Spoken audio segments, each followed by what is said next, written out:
এই যে দেখুন আমার পাশে যেটা দেখতেছেন এটা হচ্ছে ডালিম গাছ। দেখুন অনেক সুন্দর সুন্দর ডালিম। বুঝছেন, আমাদের একটা বিড়াল আছে, ঠিক আছে? বিড়ালটা অনেক রাগ করে বসে আছে, রাগ করে বসে আছে। এই যে এটার রাগ ভাঙান লাগে, যখন রাগ ভাঙাইলে তারপর ওটা ইয়া করে। এই যে রাগ করে বসে আছে,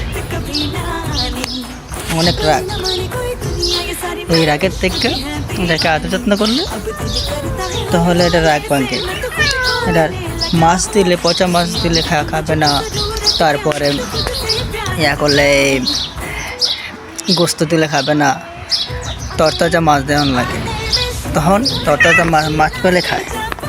এই যে রাগ, অনেক রাগ, যে রাগে কান্নাকাটি করতেছে।